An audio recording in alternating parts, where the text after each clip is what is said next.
Santo Evangelio según San Juan, el capítulo 17, verso 22. Démosle lectura a ese versículo de la palabra de Dios. La gloria que me diste, yo les he dado, para que sean uno, así como nosotros somos uno. He titulado Manto de gloria y de honra, convertido en una toalla. Manto de gloria y de honra, convertido en una toalla. Es el lema, además, de la iglesia en este año. Somos uno. Y somos uno en Cristo Jesús. Si ponemos en práctica, pasa un poquito más allá y le daremos el verdadero sentido, ¿no?, al logotipo de nuestra organización, Iglesia Pentecostal Unida de Colombia. Manto de gloria y de honra convertido en una toalla. El propósito de la iglesia es alcanzar al perdido, poder llevar a cabo la gran comisión, y ese debe ser el enfoque correcto que debemos tener como iglesia. Porque una iglesia que no evangeliza no justifica el motivo de su existencia. Existimos para esto. Recibimos gracia y estamos aquí para compartirla con el mundo. Pero ¿qué? A veces el mundo no escucha nuestro mensaje porque vivimos vidas contradictorias. Jesús lo dijo bien claro: mas no ruego solamente por estos, sino también por los que han de creer en mí por la palabra de ellos, para que todos sean uno, como tú, oh Padre, en mí y yo en ti, que también sean ellos uno en nosotros, para que el mundo crea que tú me enviaste. Muchas veces la gente no cree nuestro mensaje porque hay conflictos entre nosotros, hay divisiones, hay rencores, de tal manera que llevamos una vida contradictoria para que el mensaje que estamos predicando tenga efecto. Hoy quiero hablarles exactamente de esto. Estamos aquí para restaurar lo que está roto. Por eso el lema, manto de gloria y de honra, convertido en una toalla. No temas. No es bajeza. No es que eres el menos. No es que no valgo nada.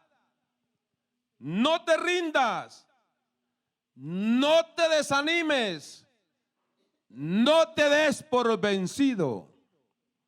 Jesús está aquí y quiere ayudarte, quiere fortalecerte y llenarte de su gracia y de su bendición de su espíritu de poder y también de su espíritu de humildad.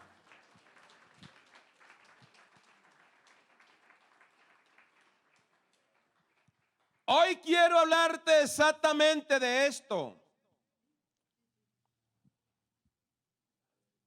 Y esto significa seguir teniendo fe en algo.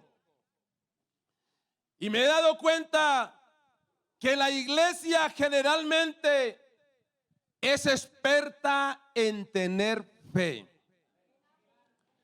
Es experta en orar por los enfermos. Y nos alegramos cuando vemos la sanidad, cuando vemos las liberaciones. También la iglesia es experta para invertir en los templos, para construir grandes templos, para construir grandes iglesias. Tenemos fe para convocar grandes eventos y atraer a multitudes. Pero en esta mañana quiero desafiarte a tener fe en aquello que considero que es lo más difícil de todo. Lo más difícil de todo. Tener fe en las personas. Y quiero decirte, antes de ser predicador, era cortero de caña, requisador de todos granos, operario de motobomba, vigilante. Estaba destinado a trabajar en lo que resultara. Pero al final terminé siendo pastor. Es decir, terminé trabajando con personas. Y esas personas están aquí en esta mañana. Voy a ser honesto. De vez en cuando echo de menos mi trabajo. Porque es sencillo trabajar. Las personas son complicadas. Tú vas y trabajas, cumple tu horario, te vas y punto. Pero trabajar con las personas es bastante complicado. Porque una persona tiene cortocircuitos. Las personas son complejas. Pero esta mañana quiero desafiarte a tener fe en aquella persona que está sentado a tu lado.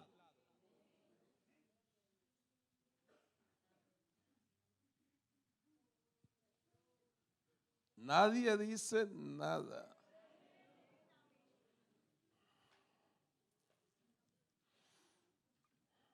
A tener fe en aquella persona que vive contigo.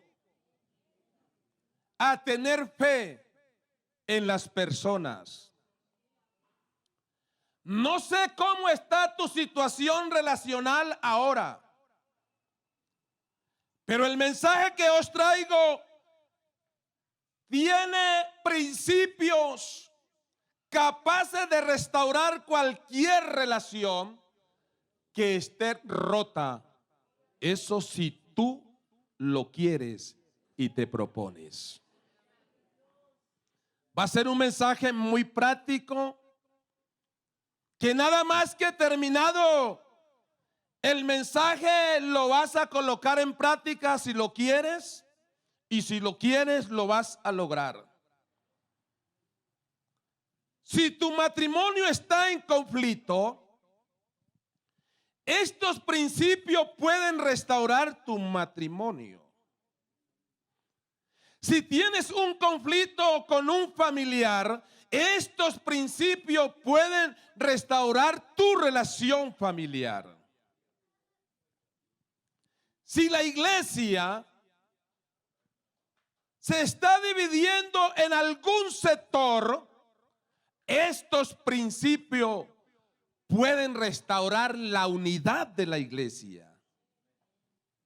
Pero para esto te quiero desafiar a que seas humilde.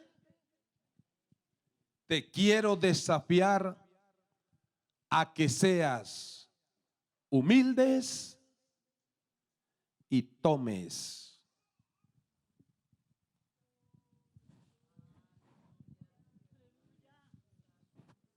la toalla.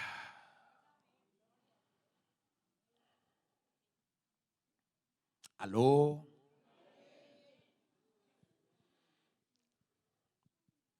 Quiero comenzar siendo honesto, y algunos ya saben.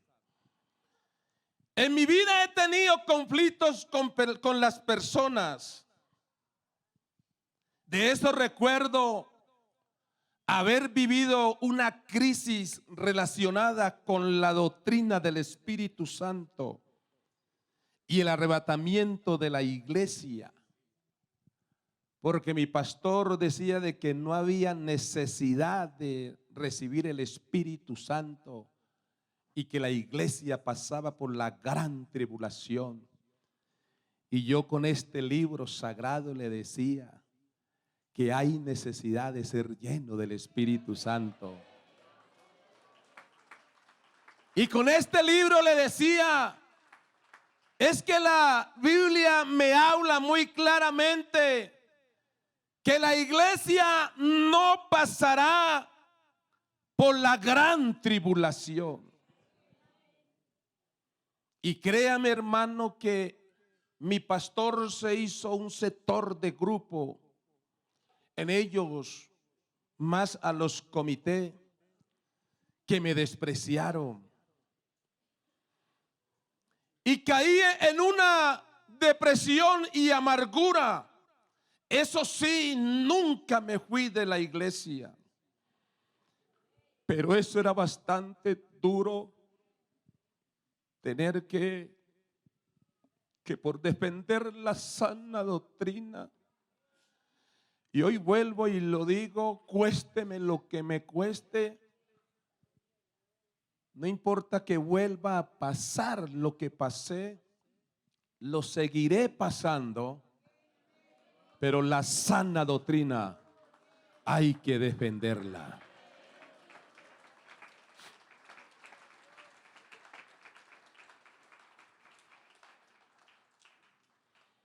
Y en ese tiempo descubrí que la amargura en el alma, no sé si tú la has experimentado, pero es algo horrible. Es un hoyo profundo de que cuando caes parece que no ves la luz, pero resulta que la amargura está relacionada con el orgullo herido y las ofensas retenidas. Alguien me dijo, porque en medio de la situación en que estés viviendo, no son todos los que se te van en contra. Hay alguien que te ve tu rostro afligido y te pregunta, ¿qué te está pasando, fulano o fulano, sutano? ¿Qué está sucediendo con tu vida? Y cuando manifesté esto, entonces me dijo Habla con un consejero. Porque yo sé que cuando tenemos fe en las personas, va a haber un buen consejero. Y buen consejero no es el que se inclina. Con buen consejero es el que se centra y te dirige a ti para poder sanar tu alma. Y recuerdo a este hombre que hasta el día de hoy es mi gran amigo. Una amistad ya de 38 años. Un gran hombre que yo le pido a Dios que cuando caigas en el hoyo de la amargura, Dios ponga en tu camino un pastor o un amigo como este. Un pastor o un amigo que no te diga lo que quieres escuchar, que te diga lo que necesitas escuchar. Y estaba en aquel lugar derramando toda mi amargura delante de él diciendo: míreme lo que me han hecho, cómo me vituperan, me echan sátiras en el mensaje.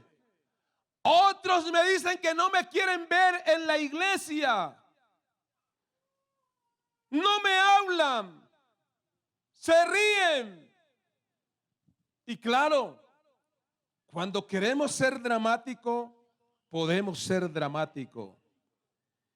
Y de repente este consejero me dijo: cállate un momento, Jaime.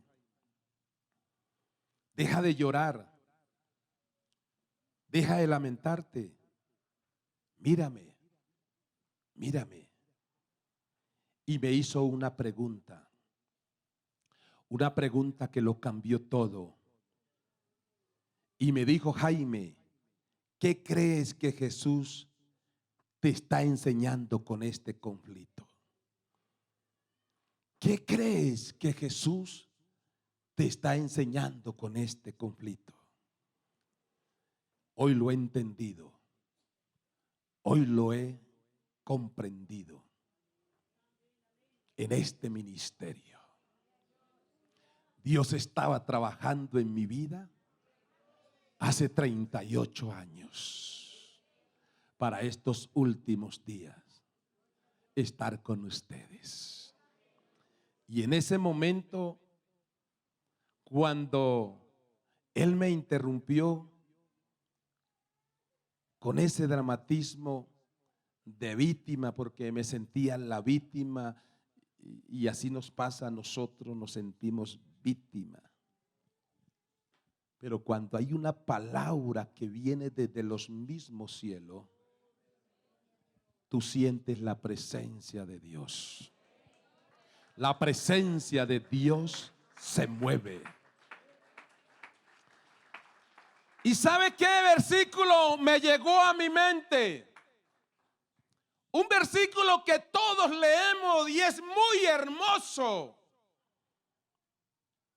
Haya pues en vosotros este sentir que hubo también en Cristo Jesús, el cual siendo de forma de Dios, no estimó el ser igual a Dios como cosa a que aferrarse, sino que se despojó de su manto de gloria, manto de honor, manto de admiración, y se ciñó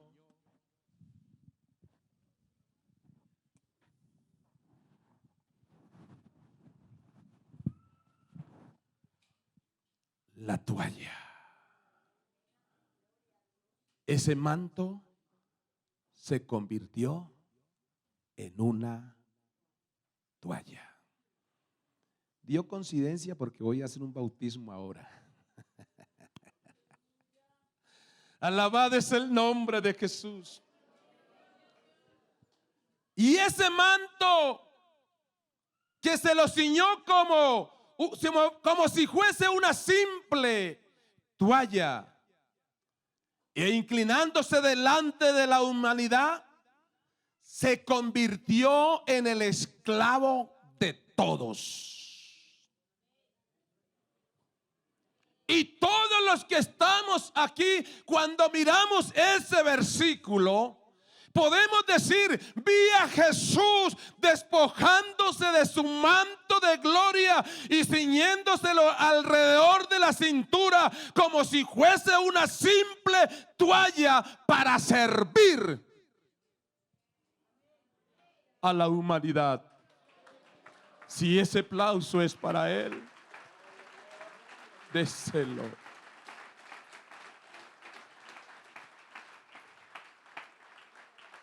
Eso lo cambió todo. ¿Qué me estaba enseñando Jesús con ese conflicto? ¿Qué me estaba intentando transmitir con ese maravilloso texto? Me estaba enseñando el camino para ser libre de toda amargura. Me estaba enseñando el camino para ser libre de las cadenas del orgullo y de las ofensas. Me estaba enseñando el camino de la verdadera grandeza. Me estaba enseñando el camino de la verdadera libertad. ¿Y cómo debe suceder esto? Sencillo. Es quitarte tu manto de gloria personal para servir al que está a tu lado. Dele la mano al que está a tu lado.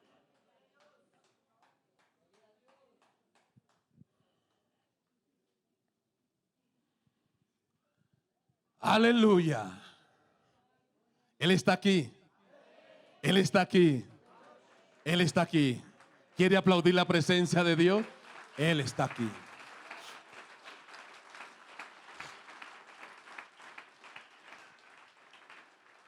Esto lo podemos conectar con un acontecimiento de las Escrituras que se narra en el capítulo 13 del Santo Evangelio según San Juan. Ahora, antes de leerlo, déjame hablarte de nuestra forma de leer los evangelios. Cuando tú empiezas a leer los evangelios, vas a encontrar comentarios como esto. Porque muchas veces lo hacemos con un poquito de prepotencia. Y cuando vemos a esos discípulos de Jesús constantemente entre ellos, o debatiendo entre ellos acerca de quién de ellos sería el mayor en el reino de Dios, o vemos a esos discípulos haciéndose preguntas a Jesús de este tipo: Jesús, ¿cuántas veces o cuál es el número máximo que tengo que perdonar a ese que me ocasionó esa ofensa? Es fácil como lectores ponernos en una plataforma de superioridad moral y juzgar a esos discípulos como gente inmadura. Pero déjame hacerte una pregunta esta mañana. Si la puedes contestar, la contesta, y si no, pues te quedas calladito como estás. ¿Somos nosotros mejores que esos discípulos? Porque, queridos hermanos, somos capaces de ver a Jesús encarnado delante de nosotros, es decir, Dios hecho hombre, el eterno metido dentro de piel y de hueso, que es el mayor acto de humillación de todo el universo. Y aún así andar peleando entre vosotros debatiendo acerca de quién es el más exitoso, quién tiene más talento, quién es el mejor predicador, quién es el que mejor canta, o quién es el que tiene la razón. O podemos ver a Jesús crucificado delante de vosotros, sangrando en esa cruz, abierto de par en par, que es el acto de perdón más grande de todo el universo. Si ese aplauso es para él, déselo.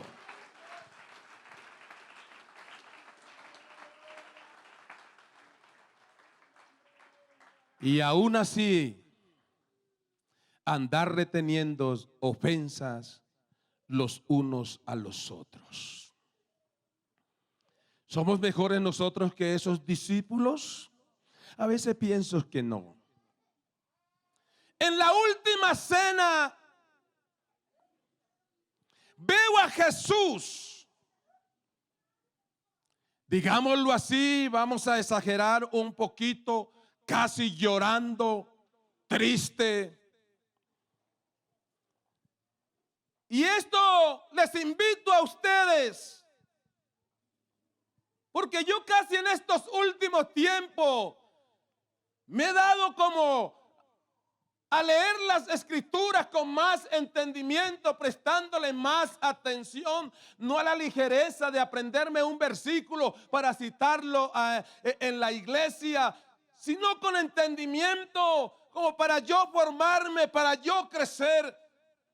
Y cuando uno empieza como a entrelazar el capítulo 13 y llegar hasta el capítulo 17, Jesús oró sobre estos discípulos. Y los invito a leer esos versículos, esos capítulos.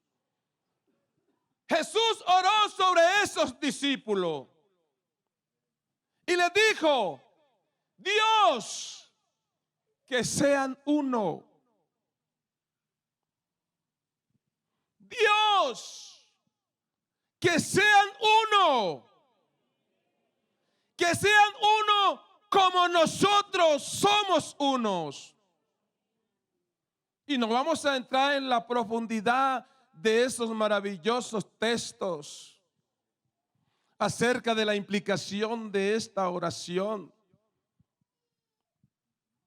Pero déjame hacerte una pregunta. ¿Te has dado cuenta de este detalle? ¿Te has dado cuenta que el modelo de la unidad por el cual Jesús oró para su iglesia no es un modelo terrenal, sino que es un modelo celestial? O sea que esto es cuestión de ir allá. Ay, Señor Jesús. Y dijo: que sean uno, como el Padre y yo somos uno. Este es el verdadero modelo de la unidad. Choque la mano al que está a su lado.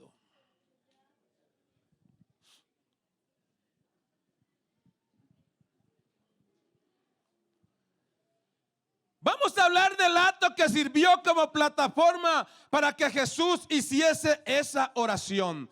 El acto que puede restaurar todo lo que está roto. El acto que trajo la iglesia hasta el día de hoy. Y yo me imagino que Jesús estaba nervioso esa noche. Le quedaban unas horas. Sabía que el asunto de la cruz iba a ser algo difícil. Esa era la última noche que iba a estar con sus discípulos, que iba a estar con los que él llamó. Pero el asunto de esos discípulos sí que era tan difícil. Y supongo que él vio a esos discípulos discutiendo entre ellos, discípulos orgullosos y soberbios, siempre en conflicto, rencoroso. Y quizás Jesús pensó: en cuanto yo me vaya, el equipo se va a desbaratar.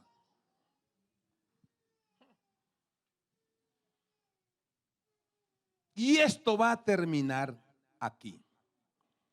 Esto esto se va a partir en dos. Esto no aguanta. Y Jesús pensó, tengo que dejarles algo. Algo que cuando yo no esté, sea un recuerdo que mantenga el equipo unido. Tengo que dejarles algo.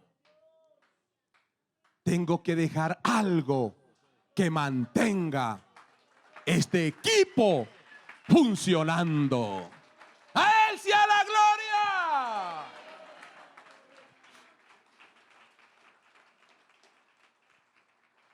Entonces Jesús no dijo algo.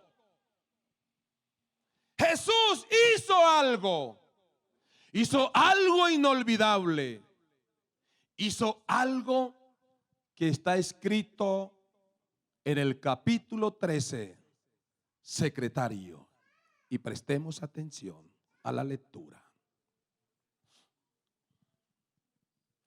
Antes de la fiesta de la Pascua, sabiendo Jesús que su hora había llegado para que pasase de este mundo al Padre, como había amado a los suyos que estaban en el mundo, los amó hasta el fin.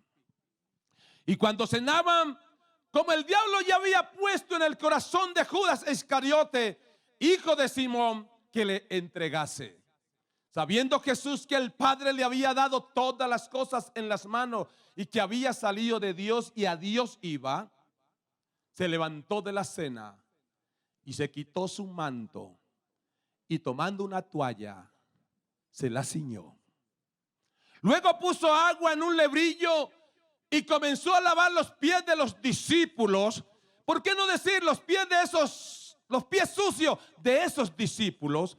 Y a enjuagarlos con la toalla con que estaba ceñido. Entonces vino a Simón Pedro y Pedro le dijo, ¿tú me lavas los pies? Respondió Jesús y le dijo, Pedrito, hijo querido, lo que yo hago, tú no lo comprendes ahora, mas lo entenderás después.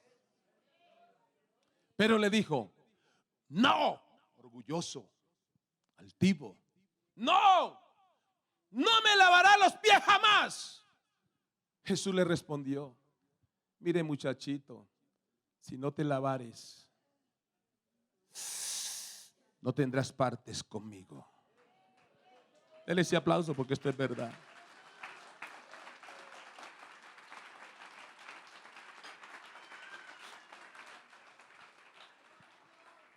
Ahí sí cambia la torta. Le dijo Simón Pedro, Señor, no solo mis pies, sino también las manos y la cabeza. Jesús le dijo, el que está lavado no necesita sino lavarse los pies, pues está todo limpio. Y vosotros estáis limpios, aunque no todos.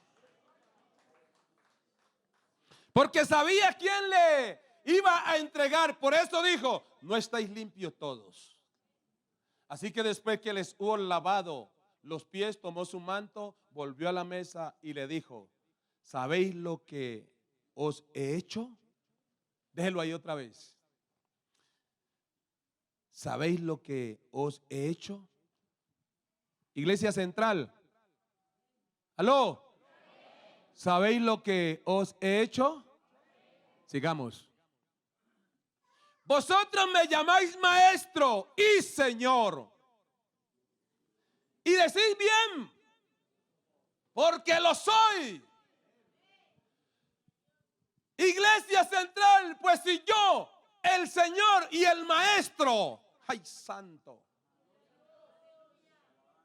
Pues si yo, el Señor y el maestro al que ustedes me están señalando, he lavado vuestros pies,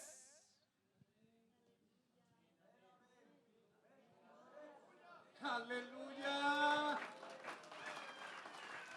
vosotros también debéis lavaros los pies. los unos a los otros. El 15, ¿qué hice? Ay, Señor.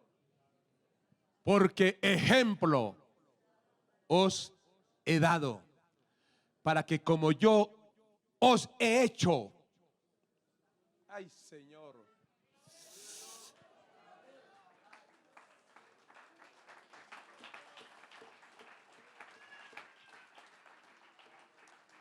Yo sé que hay fibras que se están moviendo. Y eso es lo natural, porque cuando el Espíritu Santo entra, es para eso.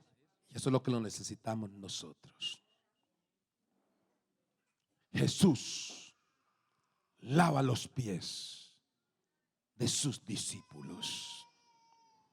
Dele la mano al que está a su lado.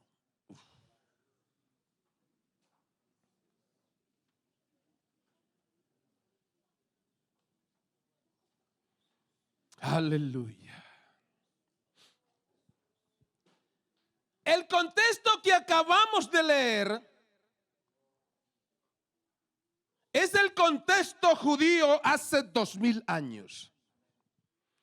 En aquella época no se calzaban zapatos como los que nosotros calzamos hoy. Ellos llevaban unas sandalias que dejaban al descubierto parte de sus pies y sus dedos. Los que tienen sandalias, háganse una miradita cómo están los pies. Y los que tienen dedos en las manos, háganse una miradita cómo las tienen. Algún mugrecito cargas por allí. Todos tenemos algún mugrecito por allí. Yo sé que algunos ya están utilizando la otra mano, sacándose algún mugrecito. Alabado es el nombre de Jesús. Alabado es el nombre de Jesús. Descubierto parte de sus pies, sus dedos, y caminaban largas jornadas por caminos sin pavimentar, porque en Israel no se veía eso. Eran caminos polvorientos que entre el sol de Israel y el polvo del camino y el sudor. Levanten la mano los que alguna vez han sudado. Agradable o desagradable, pero alguien te lo soporta. ¿Aló? Alguien te lo soporta. ¿Es así o no es así? Y cuando tú percibes el olor de otra persona, agradable o desagradable, ¿cuál es tu gesto? ¿Nos incomoda? ¿Hacemos esto? ¿O hacemos esto? Y eso está bien. Pero recuerda que para ti también hacen el mismo gesto. O sea que todos estamos en la misma condición. Todos estamos con sudor. ¡Aló! ¡Aló! O sea que había una mezcla perfecta para que después de unas horas de estar caminando, esa mugre se quedase incrustada entre los dedillos de los pies y de las uñas, haciendo un espectáculo no muy agradable. Hasta te pueden mandar un tuitazo por ahí diciendo: uy, el hermano Jaime con esas, y pastor, y con esas manos sucias. Y como ahorita están las redes sociales, es posible que alguien me mande por allí, por las redes sociales, porque hoy están, te levantan o te destrozan totalmente. Y cuando alguien llegaba a una casa, normalmente se hacía la comunión alrededor de una mesa. Pero no era una mesa cuando las que tenemos hoy. Gracias por los que tienen su comedor. Apenas como 3, les voy a comprar comedores a todos. Gracias por los que tienen comedor y se pueden sentar. Yo aprendí a sentarme en las hornillas. ¿Sí? Yo no sé si alguno de ustedes lo hicieron. Ahora de pastor no fue extraño para mí yo meterme por allá en la costa, allá en la cocina de los hermanos y sentarme en la hornilla. Aunque ellos me preparaban una mesa, aunque de madera, pero muy bonita, pero a mí me daba gusto sentarme con ellos allá en la cocina. Hoy el orgulloso la raonda y que comedor y ya no quiere bajar sin nada de eso. Antes era ya una pequeña mesita allí donde se recostaban y sabe que eso, al recostarse el uno al otro y el otro hacia acá, sabe que los pies míos los pies de ellos quedaban sobre la cara casi del otro.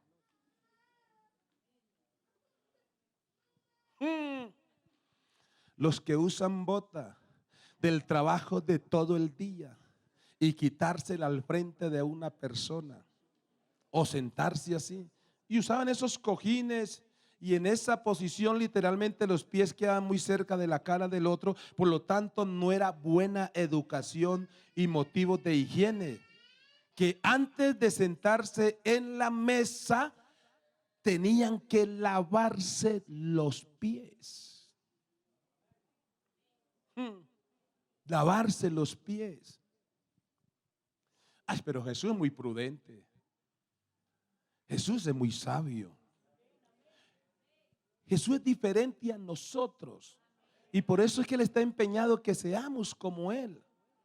Porque yo me imagino una esposa cuando el esposo llegue.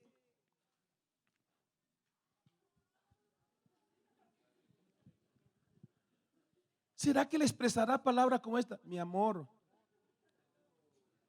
O ¿no?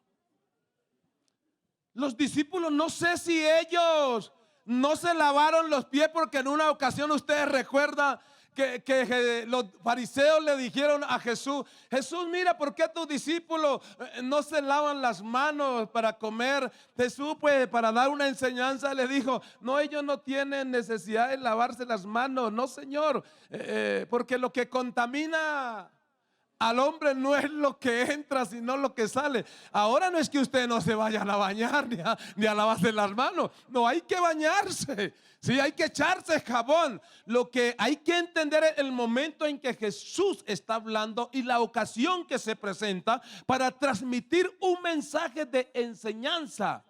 ¿Por qué? Porque Él conoció la intención de estos fariseos. Mire que no eran otras personas, sino eran los fariseos que se jactaban de lavarse las manos, pero de lo que salía dentro de su corazón era lo que contaminaba al hombre. Pero la costumbre en Israel era lavarse las manos, los pies, los unos a los otros. Por lo tanto, en la entrada de la casa se ofrecía un barreño con agua y una toalla para que tú mismo te pudieses lavar los pies del polvo del camino, y después de entrar a sentarte en la mesa a tener comunión. Ahora, en la época de Jesús, como en todas las épocas, también hay gente rica.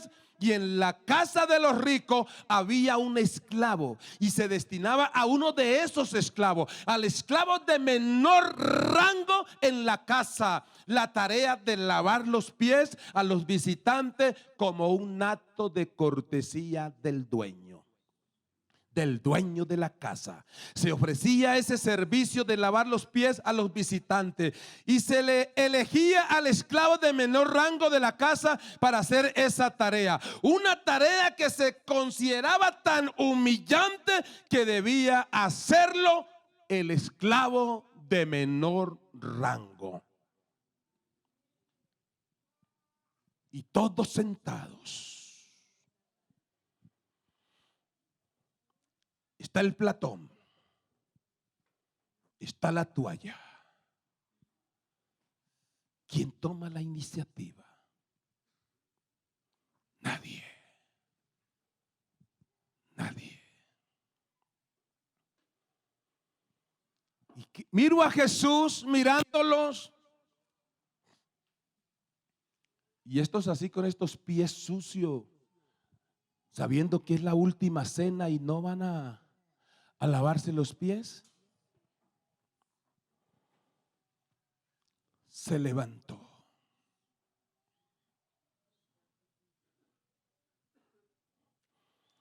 El Dios del universo, el dueño del universo, el dueño de esos discípulos, el dueño de esta maravillosa iglesia, se colocó en pie.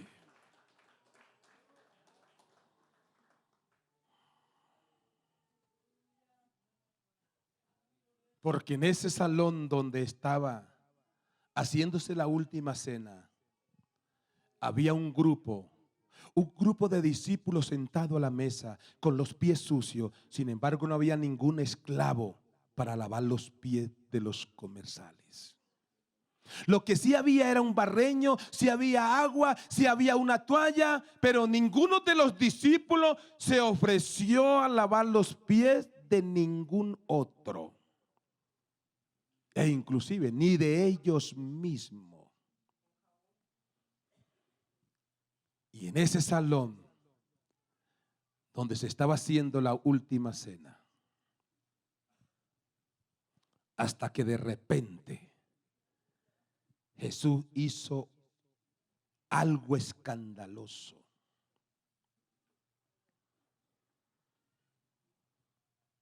Algo escandaloso. Y vamos a mirarlos aquí. Si ustedes entran y me ven aquí como yo haciendo un trabajo,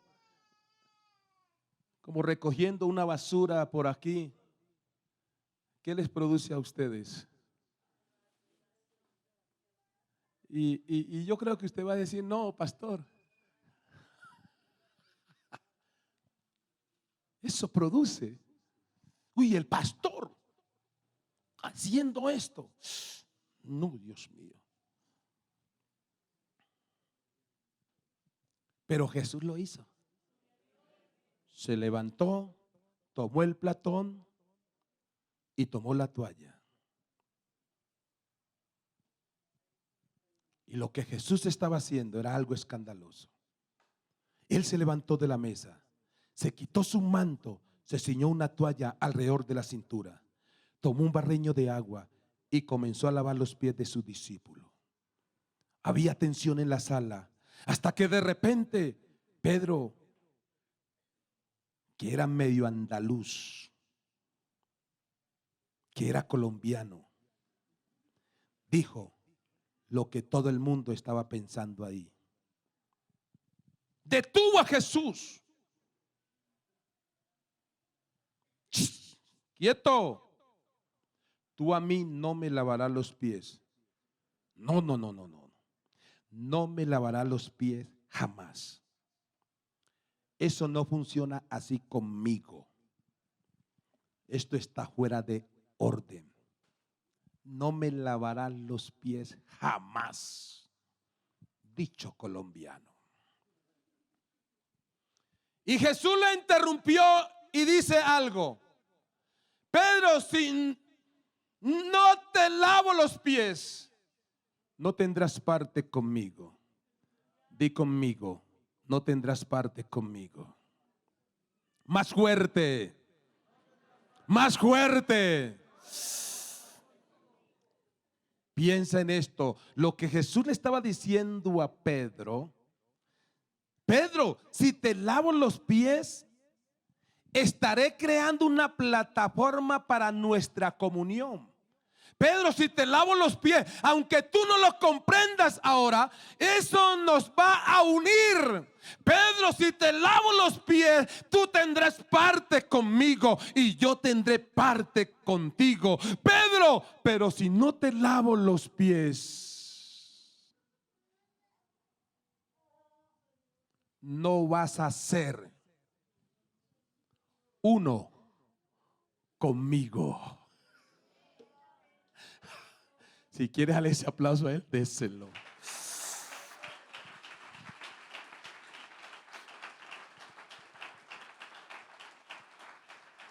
Queridos hermanos, si había un grupo tan difícil de unir en toda la historia, eran esos personajes que Jesús eligió como sus discípulos. ¿Y quieres una lista?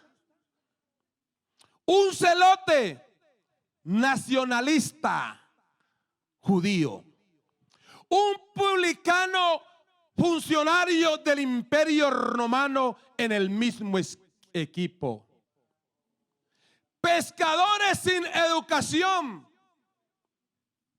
con fariseos,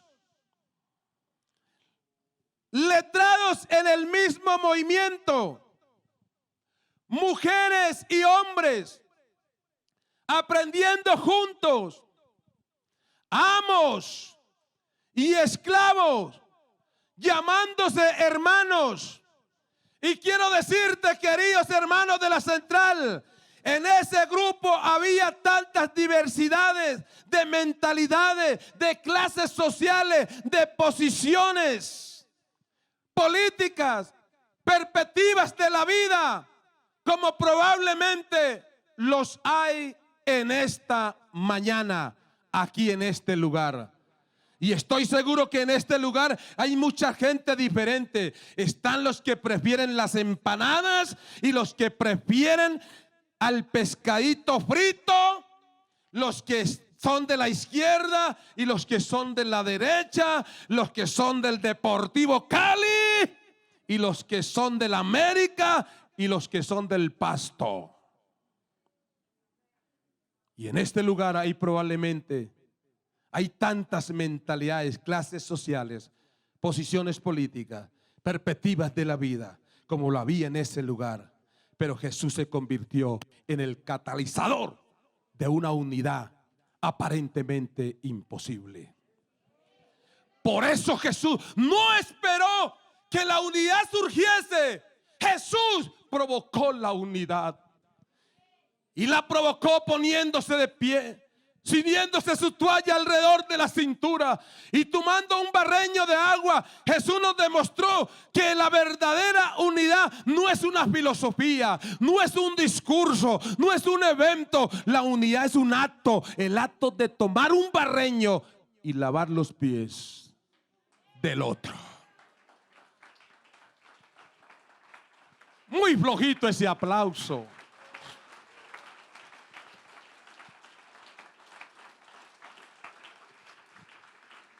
Aleluya. Hermanos, no nos engañemos. Unidad no significa uniformidad. Jesús los unió, pero no los hizo iguales. Al terminar esa sesión, ellos seguirían siendo diferentes, pero había ocurrido algo de corazón a corazón, de alma a alma, que los unió. Y quiero desafiarte a entender esto. Unidad tiene que ver con una manera nueva de ver a tu hermano, desde una posición nueva, arrodillado a sus pies, de abajo hacia arriba, mientras sostienes sus pies en sus manos. Aló, soy brava. Yo, José Jaime Larraondo, yo lavarle los pies a Quiñones. Olvídese. ¿Es el dicho colombiano?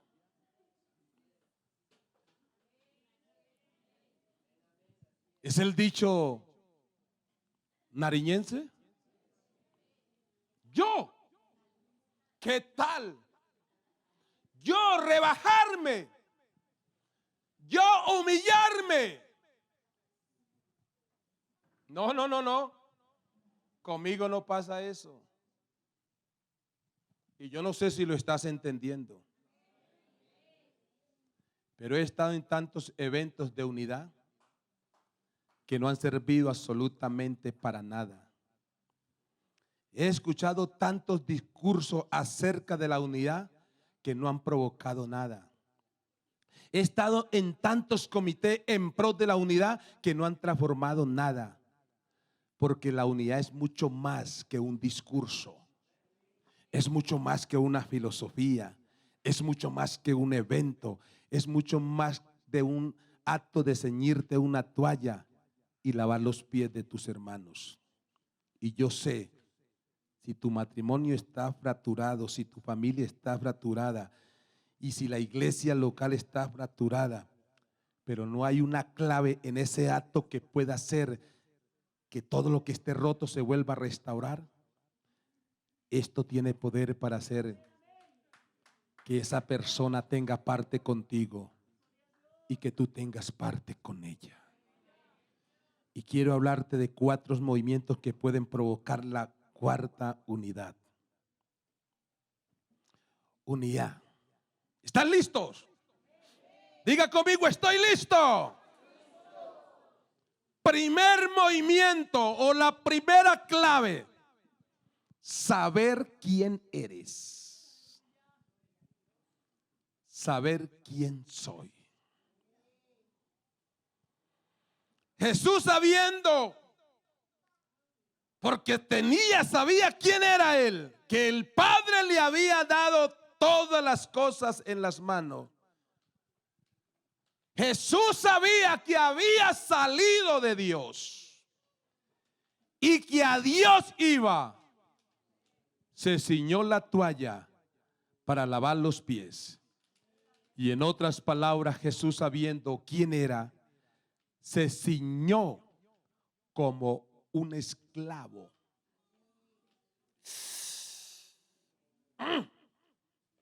Se ciñó como un esclavo para servir. En un momentico allí rápidamente, al que debo.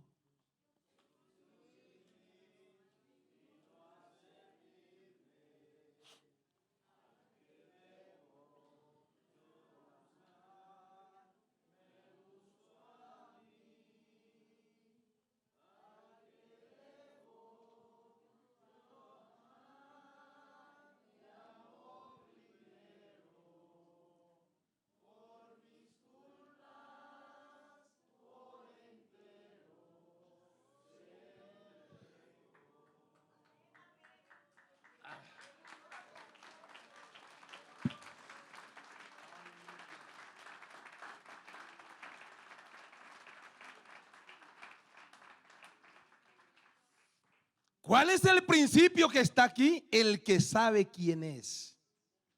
Y el que sabe quién es puede humillarse. Puede hacerlo él primero. Y puede y debe llevar la iniciativa de la humillación. El único en esa sala que sabía quién era Jesús. Jesús sabía quién era el Rey del universo, dueño de lo visible y de lo invisible, pero no tuvo problema en hacer la labor del esclavo, del más insignificante. Jesús sabía que el Padre le había dado toda autoridad en sus manos, toda autoridad del cielo, toda autoridad de la tierra y toda autoridad del mismo infierno. Y con esas manos limpias, con esas manos limpias, limpió los sucios pies de sus orgullosos discípulos. La segunda parte la haremos en el próximo mensaje. Si sabes quién eres tú, colócate de pie.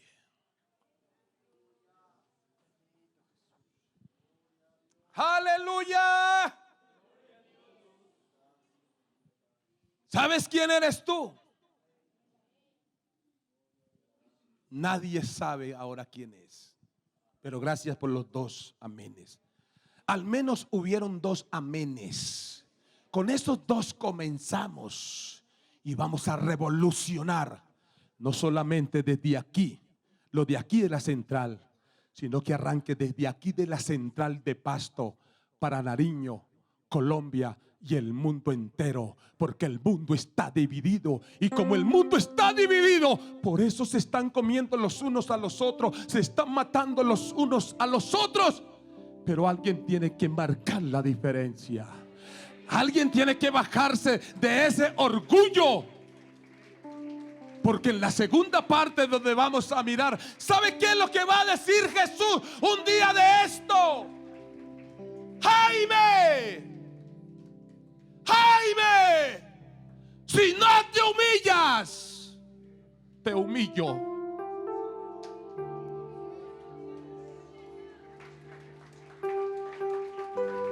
Iglesia Central, si no te humillas, te humillo.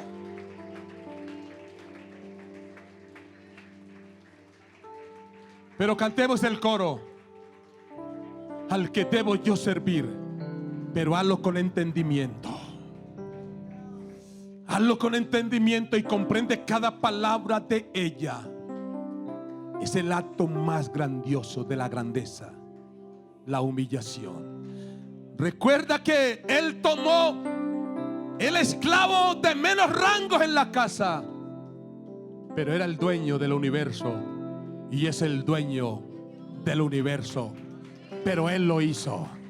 Cantemos el coro. Al que debo yo servir. Al que debo yo servir, vino a servirme. Al que debo ¡Aleluya! yo buscar, me busco a mí. ¡Aleluya!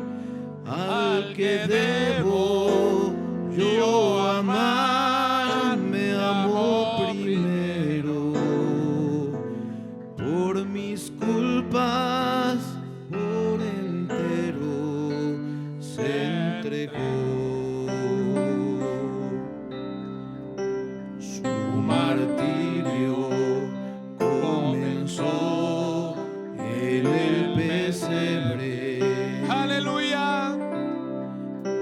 Donde el mundo egoísta le mandó, pues no hubo un lugar de tal realeza donde él pudo su cabeza recostar. Dígalo. Lo divino en lo humano cobró vida, y el reino de los cielos se acercó.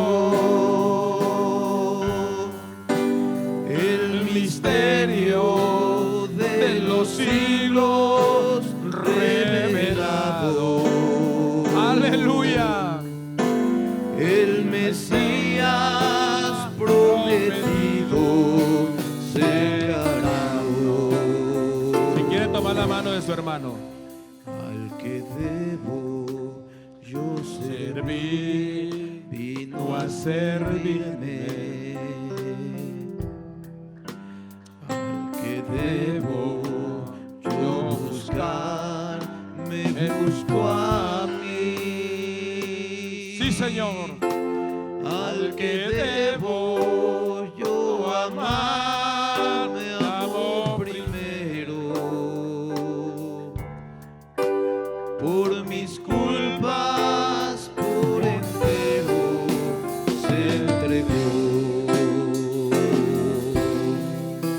Al que debo yo servir, vino a servirme. Al que debo yo amar,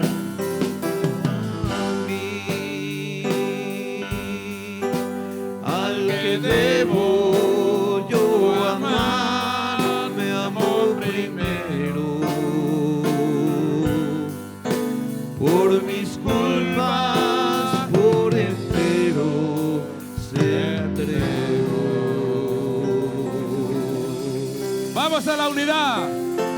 Somos uno. Somos uno. Apuntémosle a la unidad. Somos uno. Y el mundo temblará. ¡De gloria a Dios! ¡De gloria a Dios!